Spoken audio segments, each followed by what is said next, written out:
more, as I think teams finally are starting to get the hang of Fearless in draft. So looks like we're going to have a regular game, though. AL on blue side with first pick. They're going to choose Ezreal here for Hope. I think it has been probably the most important when we talk about trying to make sure that Hope has a decent enough laning phase and something that will still give him enough agency when left alone with Kael moving across the map. Just when I now look at answers here for WE, we've given up Pantheon already here, I think, for Monki, which I think is very interesting. And we've also given up potentially something like Azir, which has been a very important champion for both mid laners. I'm glad you brought up the fact that, the Ezreal usually signals get Kael on a roaming champion that tries to get out and leave it, hope to be safe. Because there is the option to go, strong laning, but they've now lost the Bard, and now you get the Rumble on the turn as well here for Cube. So I'm curious to see if AL want to just grab Kael, something that can compete with this Ezreal in the lane. We'll have to see, though, because obviously the big picture item would always be the Karma, which, of course, AL banned away. Naafiri Hover is quite, again, just the two junglers that have been the highest prio or have some of the biggest impacts, especially early on. Pantheon Nocturne, nowhere to be seen here. I think Nocturne as an answer into Bard or maybe even a takeaway could be nice. You have a Rumble on the side lane, but Naafiri is next. I mean, from what WE are showing, they don't have hard crowd control. They're not particularly the most tanky, so... Yep. Being able to target them with now an Annie who can really set this champion up, I think is her best pairing with Naafiri. Definitely kind of shows us from AL that they want to play a kind of hard and fast. We're going to dive onto you. We're going to try to burst you out quickly and take out whatever members that are standing in our way. Yeah, it really feels like Tarzan's approach to some of these drafts and his champion pool as of late have been, if we're talking about gear shifts on a car, it's either 2 with those like Skarner games where he tries to set everybody up, or 6. There's no other options between when he goes for the carries. With I don't drive manual, so. Well, hey, listen. Everyone should go learn to drive manual still, even in the modern era. I will hold that true thanks to my dad. My dad has instilled that skill into me. Akali coming through here for Karis, so he's going to try and, carry out and counter this Annie. With an Akali look here, which I don't think we've seen too much of Karis on the Akali as of late. So this is intriguing, but also more burst potential now, more obviously side lane threat for WE as we move into the second ban phase. Yeah, second ban, like you're kind of mentioning here, now comes up. What are we going to see from supports? I like the Nico takeaway. I think Kael has been one of our best Nikos, even if this champion has started to fall in presence a lot from the start of the year and last. Second phase, though, for WE, what junglers are we going to see? I think Vi could be interesting. Vi has always been a champion that can kind of get around Naafiri and invade. Again, Nocturne and Pantheon, nowhere to be seen. I think really weird. Incredibly intriguing, especially because we're on 26-9. Neither of these champions have really got nerfed. No. Where are they at? And WE do have a lot of range, so Annie and Ezreal could be really susceptible to dive or long range, depending on what the last two are going to do here for WE. So very important to see what they're going to be kind of pushing themselves into for identity. So there's the Nocturne ban. That signals to me that AR are almost like goading Monki into picking this Pantheon. I will say Monki, like some of his best games I've seen from him this split have been performing on this Pantheon, so we'll see if they opt for it here. It looks like they're going to leave jungle counter up, which makes sense for Monki as the captain in a pivotal leading force. I almost got flashbacks thinking this was Taeyun, because this guy loved to slam the Corki on WE whenever he was on the team, and About will not pick that up. Wow. They're going to go for the Trundle and try and shut down, I assume, Flandre looking to weak side tank in this game. I love the Trundle here. I think does really well into Naafiri. Can be a little bit weak, but I have a small affinity towards Trundle. I just think that if you're in a mobile champion, Pillar is disgusting, and against Annie with an Akali and a Rumble, suddenly this gets a lot of value. Seraphine's going to finally come on through. So Seraphine, just really strong laning. I think the shielding makes Ezreal almost impossible to move no matter what the role you're going to be choosing here. And for me, what I am now looking for is, I think that WE are in a very weird spot because there are not enough AD carries that are both going to be a deal with Ezreal, Seraphine in lane, and then also once we get later into the game, Survive versus a Naafiri and an Annie. Sivir's going to be their best shot, but I do feel like this is going to be someone that is more accentuating the other pieces of this, which I really feel is going to be a mid-jungle Rand game here for WE. At the very least, the Sivir is kind of like an insurance policy in a game like this. Sure. With there is very little scaling in this game from a lot of these lanes. So Sivir, if this game does go late enough and you start theorizing like which champions are best in this game at 5 items and above for an AD carry position, Sivir will just be a very big problem, but I do agree it is kind of a weird puzzle piece to fit in here. What puzzle piece slides in perfectly for me is Flandre on this Galio top. He is a very proficient Galio top. He loved to go for this a lot last year. Looking into a Rumble, Akali solo lanes, I like the pick here. But again, like you mentioned, picking Galio top for Flandre puts a lot of pressure on the mid jungle once again here for Anyone's Legend, and maybe a bit more on the bottom lane. I'm glad to see that because this is something we want more out of them playing for the 2v2. And Ezreal Seraphine is definitely a very powerful 2v2, no matter who they're going against. Well, let's just hope that the home crowd here in Xi'an can deliver, because this is a hard match. Again, if AL win a single game, they lock top 4, and that is all of our standings basically kind of done. Then everybody's just playing for placements here. And I know that Arha had spoken at great emotion about how finally the fans kind of getting paid off. They felt really bad that they had lost so many times. So a win here tonight would be incredible. Yeah, and they have really, WE have really continued to improve week in and week out. Let's see if they can keep the standings a little unlocked in Group Ascend and shake up an Anyone's Legend team that is susceptible to upsets as we hit the rift for Game 1. Anyone's Legend, Team WE.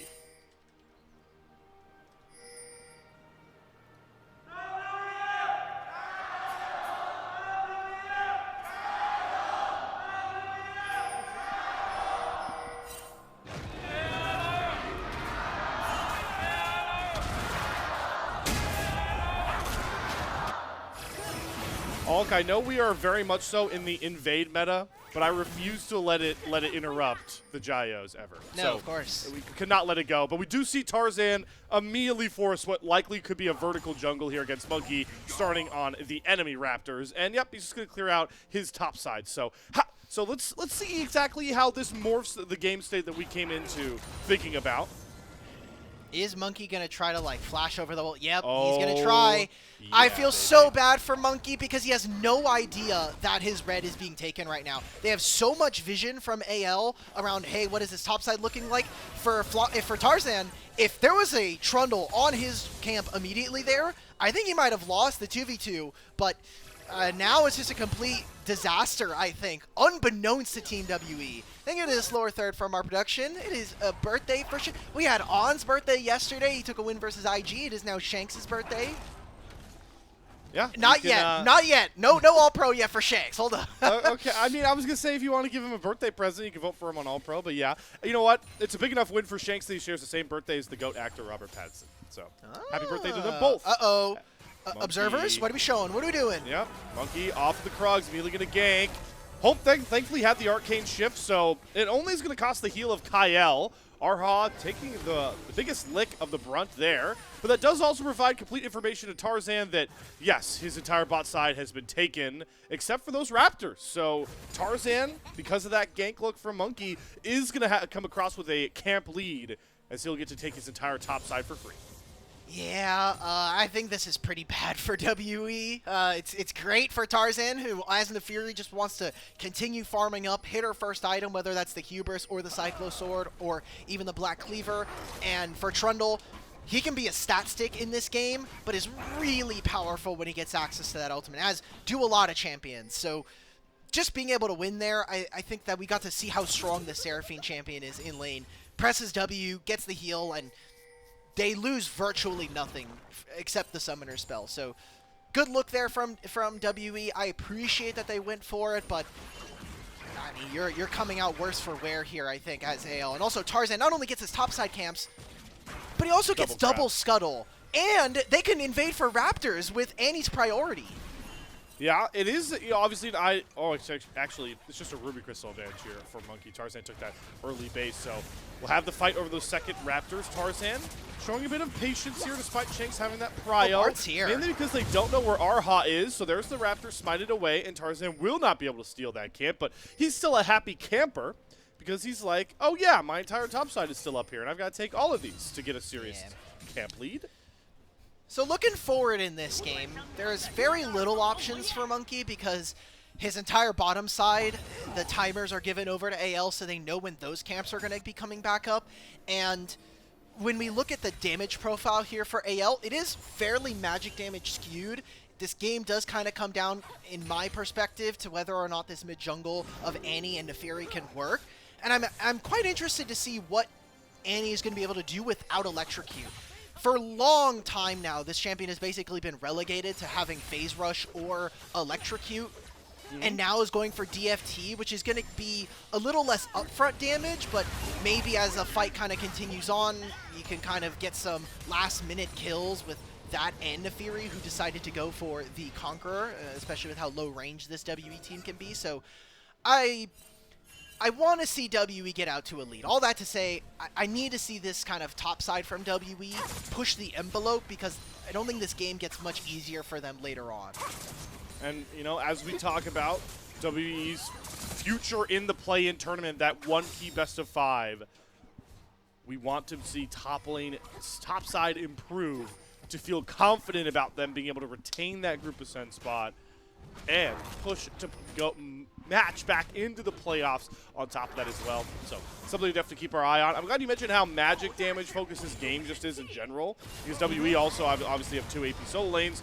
So these bottom laners are really the key sustainable AD damage, and will be interesting to track. We expect Hope to come out ahead in this one, given the Sivir lane. As we do get to see Shanks bring out Timbers early here to continue to get pressure here over Karis, who has consistently been lower in HP. As free time, we flash towards the mid lane. Does he have prio from bottom lane, though? Because with Annie, I do think that we see a Kali who's going to just drop this wave. They want to play for the scuttle. Tarzan has upgraded Smite. I don't think this is real, guys, unless we're trying to turn. All right, Hope on the front line here. The magical portal is going to trap Hope completely, but he just walked back over to his mid-jungle. The stun lands on top of Karis. He's got a flash, and Shuriken flip back out of the river, and that will completely lock up the scuttle. I don't even think Tarzan's going to have to smite this one away to get over to level 6.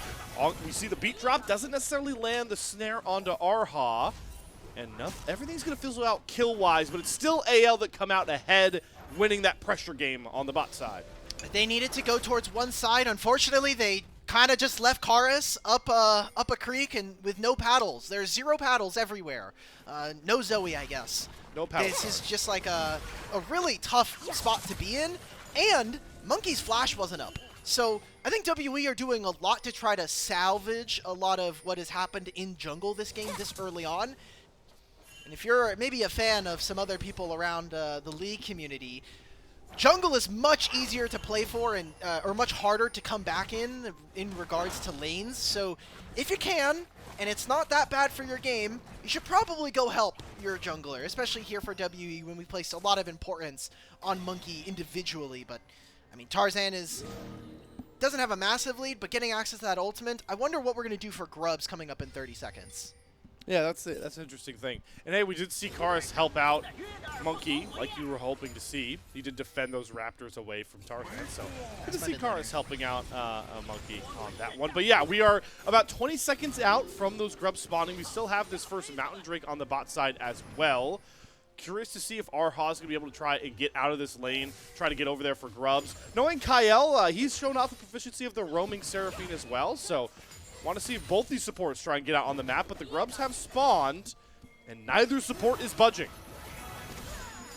Thankfully, Bard does make his way a little bit quicker, but not by much, especially not in this lane state, which I'm surprised to see this investment. It makes more sense for AL to want to stay. I mean, it's Seraphine Ezreal that can kind of bully their way, and they really want to try to keep Sivir trapped. As long as Sivir's underneath her turret, I think that means that Bard is unfortunately stuck with her, and especially again we come back to the jungle situation.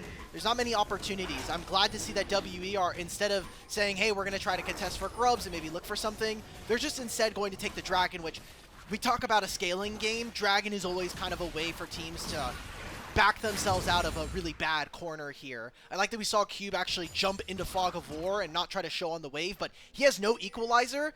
And Tarzan does have ultimate. Thankfully, the wave is coming back to him thanks to Flandre. Yeah, it'd be too hard to really force a dive at this current point for Tarzan. as well. You mentioned with the Dragons, always leans towards patching that scaling hole, but oh, hold on. Hope might have found about up on a wave. The spell shield going to have to be used on a Q. Yikes. It should be fine, but that's a pretty good chunk poke. Point I wanted to make, though, Ulk, really quickly is that if Dragons are helping out in scaling, Grubs will always help you in the snowball department. You know, that is true. I'll give you that. It also technically gives you some scaling power because, you know, there's plates later on in the game.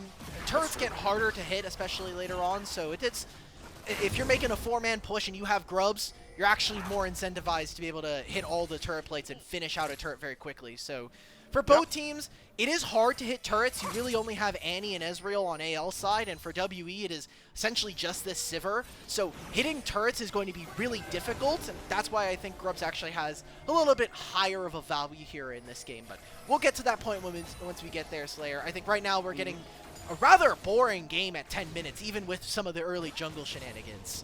Yeah, we preached mid-game, mid-game, mid-game out of this draft, and we are in the mid-game now with 0 kills on the board just yet. No lane leading by more than a couple hundred gold.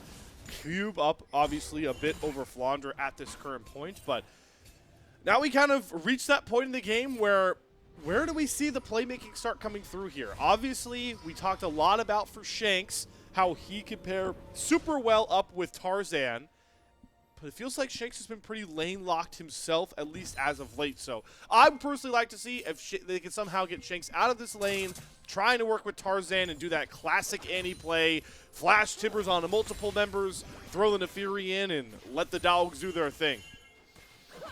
Could be. I would honestly caution, like, yes, I agree with the stance you're getting towards, but when there's a bar down on the map, infinite map pressure. As soon as he goes into Fog of War, I know you and I were joking about this separately before the show, but if Bard's off map or off vision, I'm like, okay, if I lose Flash as Annie, suddenly there's a Trundle, suddenly there's a Bard ultimate, and I'm screwed as Annie. So I would caution against that, but I like where your head's at, Slayer, and I'm hoping as well, by the way, that AL do kind of get that. That's basically the name of the game when it comes to their damage dealing, and I think for WE, when we look at their comp, I feel very strongly that if they don't get a first punch off versus all of that poke that we're talking about and the Seraphine that's there for 5-on-5s, I don't think WE get a chance back in this game. So their first punch needs to be a knockout. Oh, Jungle Pet walked out of the bush, and I saw multiple pings come down. So Cube learns that Tarzan was waiting in the wings. The wave was also in a bad state for Cube, potentially be susceptible to that gank, but gets that information and does get himself out. For as much as we talk about Bard being able to, oh, hold on, Karis is trying to protect those Raptors. I thought Shanks was going to drop the whole kid to Poodle right there, but nope, just the stun will get Tarzan those Raptors. Red side Raptors pit has been the most interesting point of this game so far.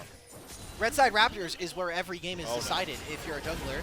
Hey, there we go. Okay, Shanks does not flash, thanks to Kael being nearby. So now, hey, Tarzan and Shanks, guys, you got a bit of a timer to go after whatever you want. That was that might have been some Bard or loss right there. Oh, Tarzan probably has to flash out. He's not heavy. It's coming up. All right, he's going to E over the wall. He uses the untargetable to his benefits. This does at least give Flandre some time to at least pick up a plate here and try and balance out his gold deficit on the top side, but we are still without a kill as we crest over the 13-minute point. I do believe, at least on this back, that we will see Hope complete that Triforce, and that is the big first jump up for Ezreal, especially into this Sivir matchup. This is a massive spike in general here for AL. Not only the Trini Force, but you have a completed Leandries here for Shanks. You also have a Cyclo Sword in inventory for Tarzan, so a lot of upfront damage. This next Dragon is going to be interesting. Already AL are in position and ready to fight. Up to WE, how are we going to problem solve from this situation? We will not have a Tempered Fate going into this. So one ultimate down. I don't know if I really want to fight this, and we also need to unlock our Sivir, who is going to be stuck into the Annie, and the rest of AL can try to deliver. You already have Galio, who's moved over. Rumble has the TP, and this gets a little bit strange. I think WE, I think you're just better off hitting your waves. There's still one skin disconnected from Karis who can't even walk into the river. He's pinging on the mid wave, and yep, W are going to have to give this up. I'm also glad that they don't pressure for that dragon because Karis opted early for Mercs to get that tier 3 boot upgrade, but that means that this Akali's damage right now is much lower compared to the Annie. So another reason why it really makes sense WE play this a bit slower, but that does of course shut down, at least for an extra 5 minutes, either team's idea of being able to play for the win con that I'm glad in this game we got, which is the Infernal Soul. Ooh, triple Infernal Dragon for any of these teams sounds like a juicy Delectable. Prospect. Yeah, I would love to get my teeth into that. So we'll see. I'm looking at gold right now, and while it is a fairly even game, WE at 1,000, I do think we're in a weird spot here, Slayer, where Galio is a great neutralizer to either one of these solo laners, but in reality, he's only going to be able to match up against one. And with a Gunblade and a Bard and a Trundle, I think that Akali can have a lot of influence here in this game where she can find solo kills into one of these matchups. Specifically just the Annie. The Annie is very susceptible on side lane, so I want to see WE attack that, and I want to see how AL are going to answer. Now I guess just playing towards top side, hey, just play to Annie's lane, I guess. But, I mean, they are giving up some valuable solo time for Cube on this bot side. He's even going to make sure the wave gets cut down. And Monkey's going to swing on over here. Hey, this would be a good spot to have Grubs, of course, but Trundle is a turret, a decimator nonetheless. Rift Herald picked up here by Tarzan, but it will be traded for more raw gold back here at WE, and significant gold, I may add. First turret locked down, and this WE early game gold lead is going to balloon to about 2,000, at least for the next, 5 seconds. Well, it's not going to be that much. It'll probably go down to 1,500 gold. But, yeah. Surprising, by the way, that the team with 3 Grubs is the one that is losing out on first turret. That is something to note here. We're putting a little bit of extra importance on Grubs as this game goes on. I am worried, though, Slayer. And can you maybe guess why? Do you want to fathom a guess? Well, you know, what we looked at before the game was gold difference at 15. And I don't have the exact number when we broke 15, but I'm going to ballpark it. 15 minutes in, Hope was probably down about 600 gold out of lane, and Flandre was down about 800 to 900 gold out of lane. That's my guess. Yes. That is AL. That is maybe like a WE-sided version of looking at it. I'm going to look at it from AL's perspective. Cube is the one that got all that gold. Uh-huh. And has Cube been a player to deliver when he has been given big carry performances? Not really. So this could be I don't want to say a career-defining moment here for Cube, but definitely a season-defining moment where you are playing probably still one of the most important top laners when it comes to competitive play, and you also have a 900 gold lead into what is supposed to be a traditional lane and thematic in-game counter once we get later. And it's exactly what we need to see from Cube if we're going to have faith in WE, not even just for the play-in tournament, but even further beyond here. But their side lane dominance continues for both these solo lanes as Karis is going to trade back that top lane tier 1 turret and continue to push that WE gold lead forward.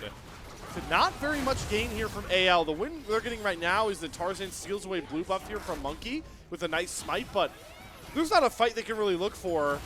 They're trying to force their way towards this Gromp, but about as Poppy on the hunt. Tarzan gets over the wall safely. The Gromp will be protected. Alex Pursuit goes right on top of it. About immediately uses the barrier. TP is going to be channeled from both Karis and Flandre to make this a 5-on-5, but both those two parties show up late as everybody's going to walk their way out.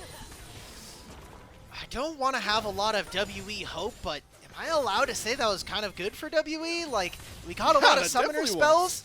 Like, Flandre's not going to have TP, and his ultimate is still very impactful, but not having that TP shield right before this dragon is fairly important here. And it's a 0-0 game, 1,500 gold, yes, but I feel like this game is even. I look at the setup right now, and I gotta say WE, they are tanky enough and also still have enough damage that can be really threatening. So want to see how AL are going to play out these next few moments. It seems like they're going to go for turret plates in mid, which is nice, but they haven't spent any of this gold. WE are the ones who were able to get back to base with some of their carries. I do like pressuring the turret off of the Sivir reset timer with how much she ruins any sort of pushes, thanks to her kit. That's a good look nonetheless. They're going to make a look towards Karis here. The taunt's going to land, but he's in the Shroud. So there's no way for Tarzan to jump in and drop all that damage through. Meanwhile, Hope, good arcane shift away from a nice placed pillar there. Out of Monki, Cube's going to TP with that big, fat shield. As it looks like W were trying to force their way towards the downriver. Temper Fate goes wide, so does the Encore. Both are supports whiffing their ultimates. Shanks drops the hammer onto Arha, tries to flash magical journey out as we do get the hero's entrance. Karis from the assassination gets first blood onto Shanks, and there's no way to trade him out just yet. Tibbers is angry, but Tibbers will not get revenge here. And now Flandre's got to flash away from a bout as WE takes supreme control of the bot side river. They did not set up well enough with this mid jungle, and thankfully for AL, at least Hope is chumping out damage right now. Instead of going for the dragon, they're going to try and force this hand. WE will not be able to go for the Drake. Instead, trying to protect the mid lane. What? Nice Trundle Pillar. I think Tarzan was probably looking for a way out of this anyway, so thankful for them. AL will get a boost thanks to the enemy jungler there. A single turret plate goes down, not that much gold given back, and WE are still able to fight.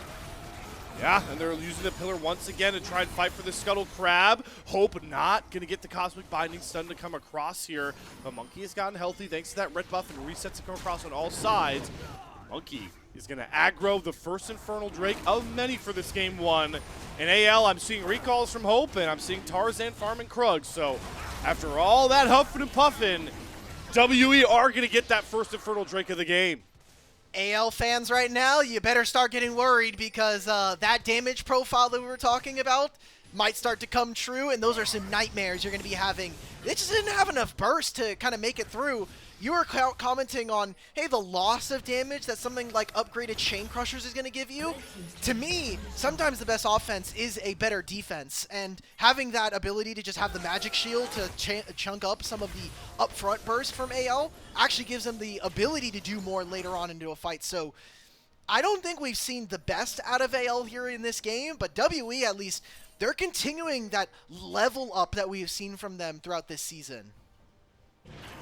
Very impressive to see, given the mark we need them to be at if they want to get back into Group Ascend. And again, it's good to see that the biggest gold leads so far of this game are currently, in their solo lanes with both Cube and Karis up about 500 gold respectively. Karis, though, might be caught out here, goes in this round, and is just going to can flip his way out of the pit. So continuing to, W have done a really good job continuing to make Tarzan's Nefiri feel like not as potent as we've seen it out past, really being nifty around those timers, especially Karis. He's consistently used that Shroud to make sure that Tarzan can never use that Hound's Pursuit to get on top of him and dump all that Nefiri damage through.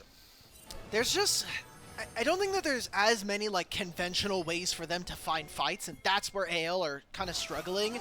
They have been a creative team in the past, but I think this year we haven't really gotten them to be as innovative as maybe some of us want them to be, maybe as like this imagined form of AL from last year.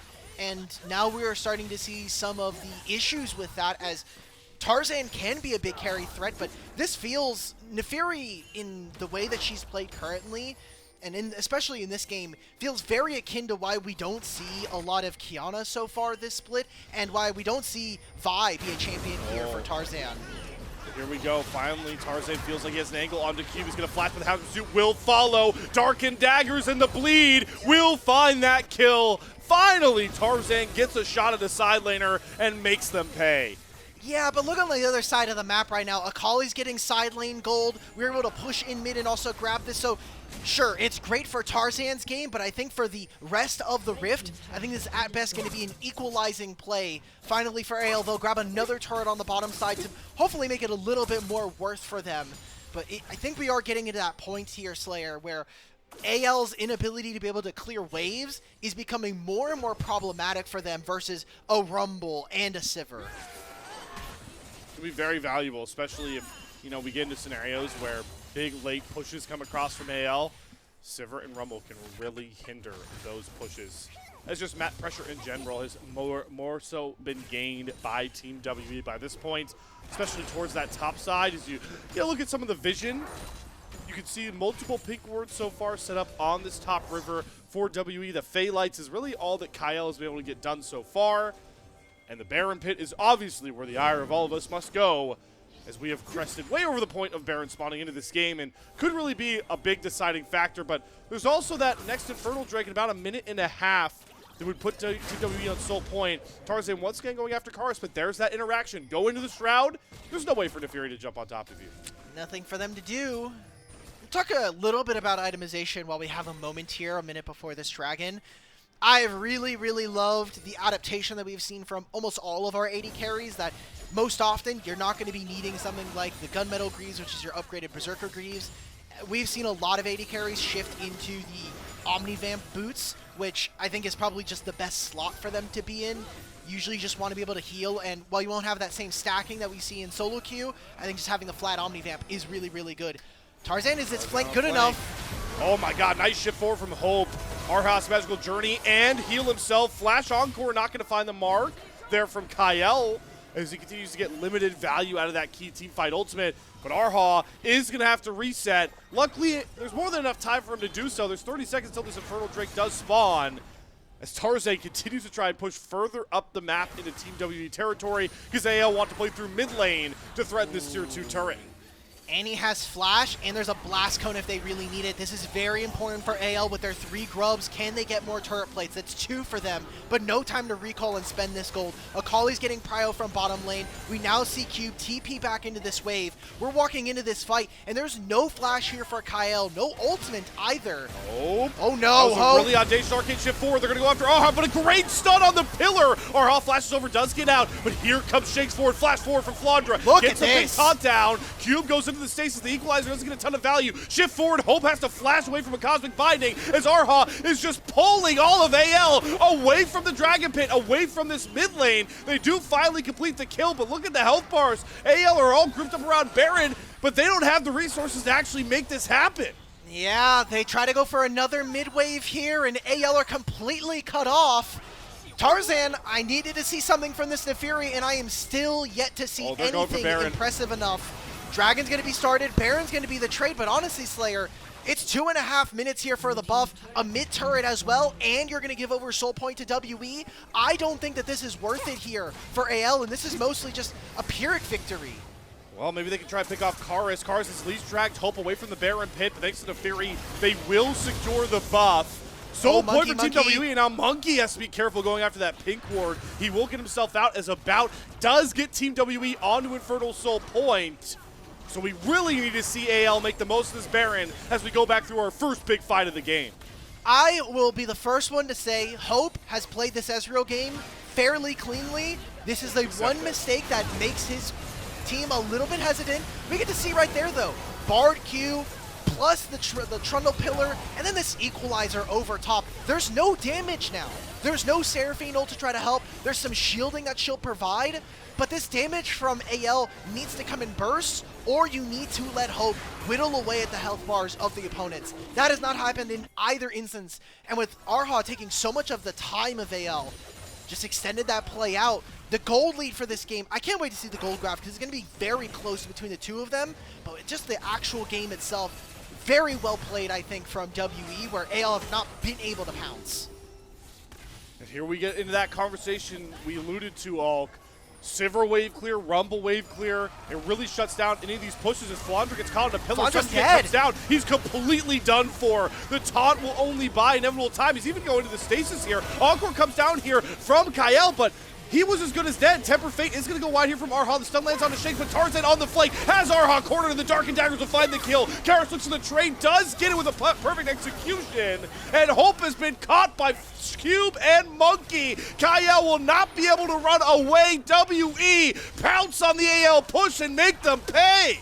Is that my 1-11 team beating a 4th place team here in the LPL that I am seeing currently?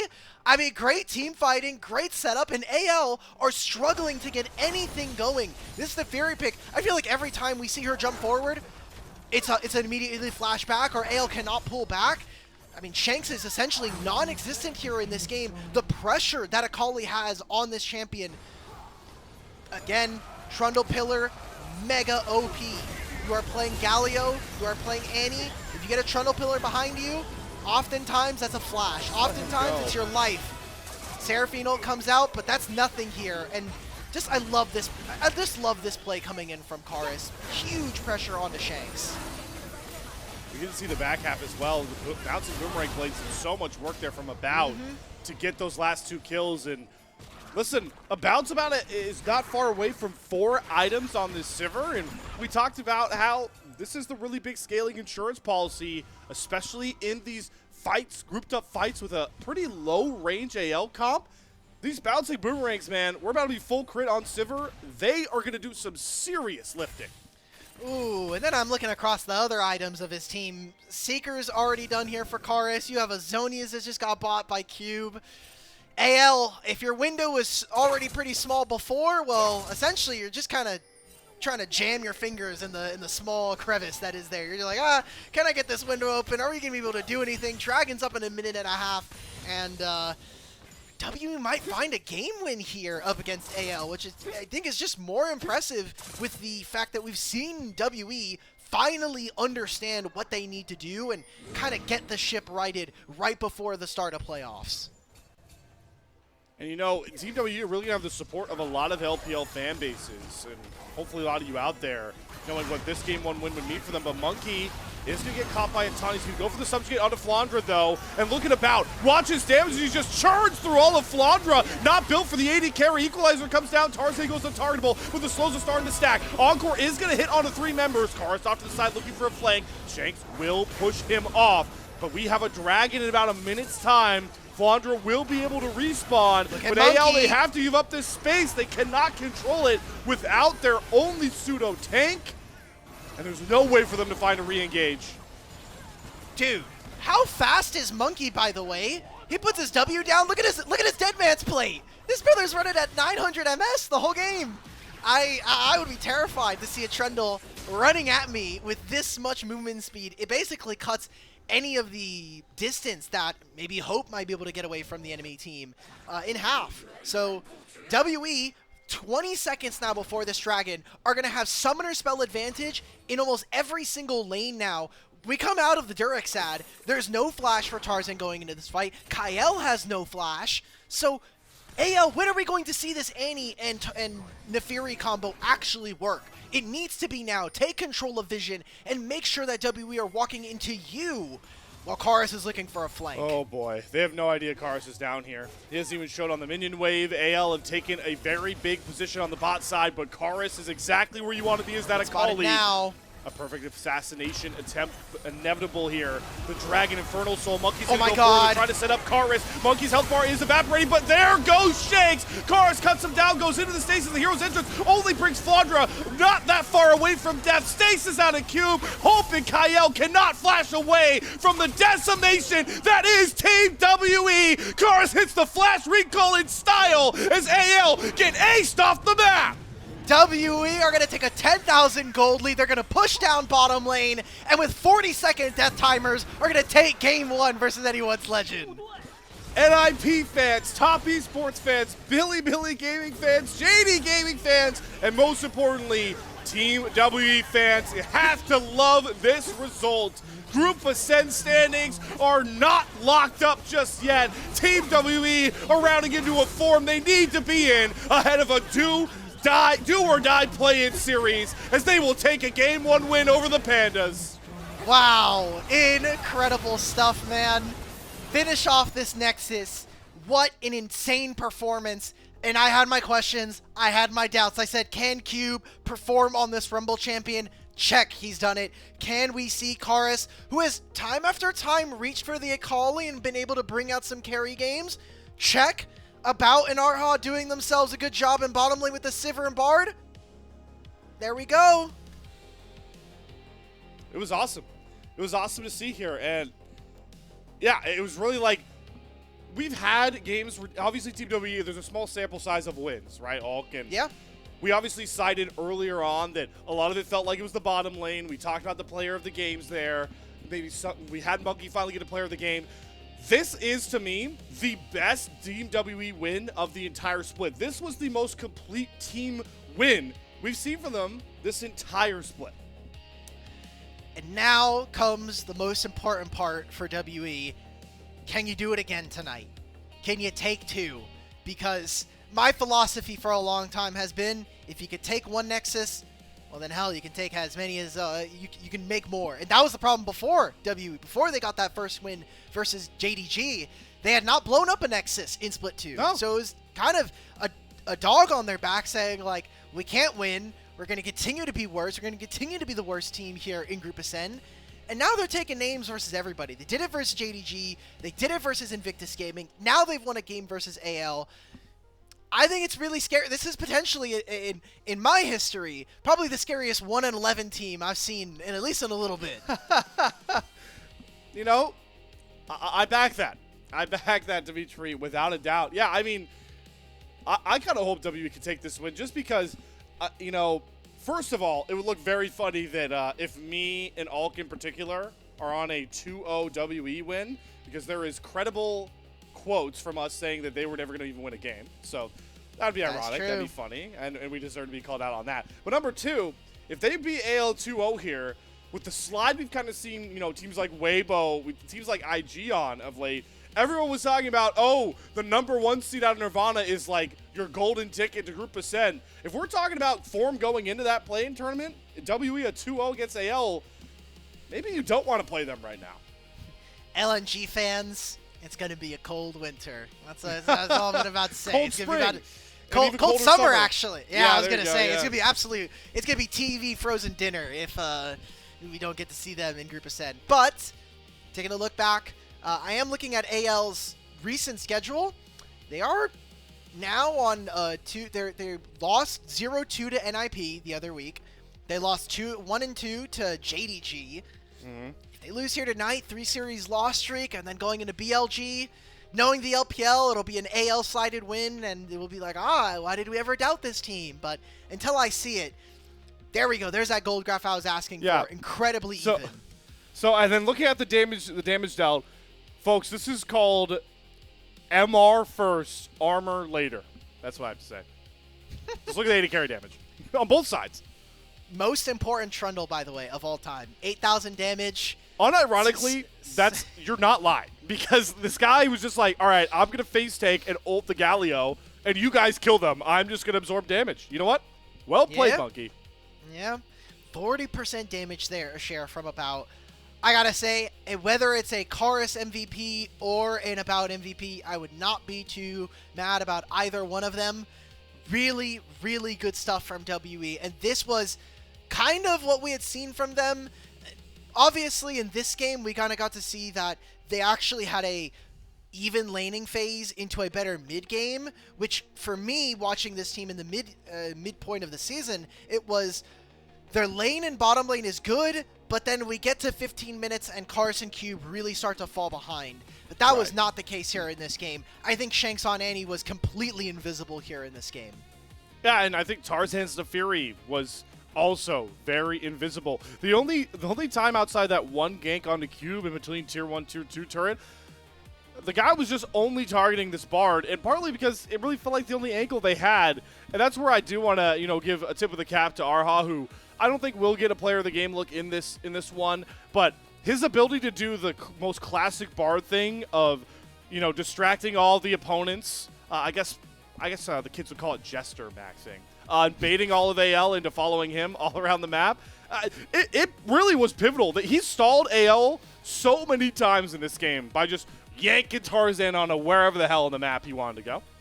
This is a high execution draft for AL. I know it looks rather simple, but because they don't have consistent ways of getting crowd control, specifically because so many teams, and you're playing Annie, are looking for the stun with Tibbers instead of just taking the free W or using the Disintegrate to get a point and click, it was just impossible for them to get fights going, especially because they were behind.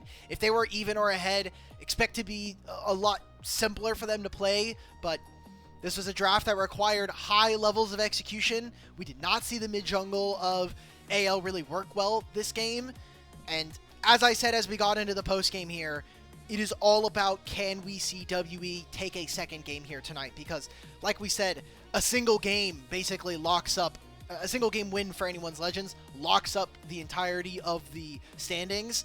And for WE, they're already doomed to be 8th place. But can you be the best 8th place team you could be going into play-ins? That's what we want to see. Can you be the people's champion? Because a TWE series win would really put smiles on the face of so many of the other Group Ascend teams currently slated in. You mentioned it, you said Karis or about you'd be fine with for MVP. I'm going to push back on that a bit and say I really hope it's Karis because I want a solo lane from Team WE to get a player of the game, and it has finally happened this split, Dimitri. Karis gets his first one. Yes, good. I appreciate this. There's not many times here on the broadcast that we get to say nice things about Cuban Karis, so I am glad to see that he is picking up an MVP. Definitely deserved it with his performance tonight.